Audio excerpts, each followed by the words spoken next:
যদি আপনি একজন প্রিডায়াবেটিক পুরুষ মানুষ হন তাহলে এটা খুব ইম্পর্টেন্ট একটা বার্তা আপনার জন্য, কারণ এটা আপনার সেক্সুয়াল ডিসফাংশন, ইরেকটাইল ফাংশন এবং আপনার প্রস্টেট হেলথের ওপর মৌলিকভাবে খুব কাজ করে। গুরুত্বপূর্ণ তথ্য, কারণ দেখা যাচ্ছে যদি অবভিয়াসলি আপনি প্রিডায়াবেটিক মানে আপনার ব্লাড সুগারটা হালকা বাড়তে চলেছে, HbA1c হালকা বাড়তে চলেছে, কিন্তু এখন আপনি ডায়াবেটিক স্টেজে পৌঁছননি।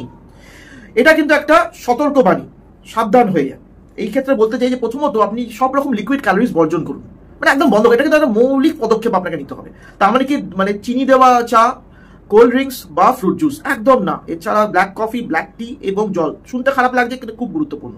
সেকেন্ড হচ্ছে খাওয়ার পরে আপনি কিন্তু 10-15 মিনিট একটু হাঁটুন। এতে কি হবে, আপনার মাসল, ওই যে আপনার যে সুগারটা আপনার এলো বডিতে, ওটাকে শুষে নেবে, সুতরাং সুগার স্পাইকস হতে দেবে না, প্যানক্রিয়াসের উপর চাপ হতে দেবে না।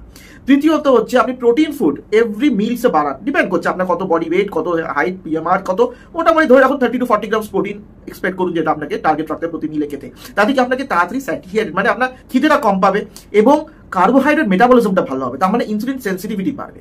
এরপরে ফিজিক্যাল ট্রেনিং, মানে রেজিস্ট্যান্স এক্সারসাইজ যেমন স্কোয়াট, ডেড লিফট, এইগুলো কিন্তু আপনি সপ্তাহে 3 বার অ্যাটলিস্ট করার চেষ্টা করুন।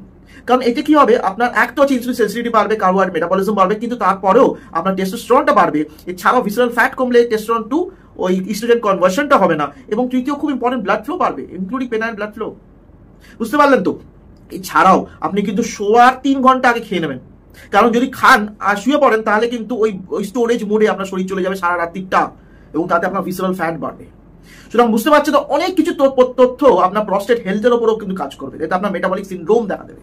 সুতরাং আপনি কিন্তু খালি ফাস্টিং সুগারটা দেখবেন না, এর সাথেও আপনাকে দেখতে হবে আপনার ফাস্টিং ইনসুলিন।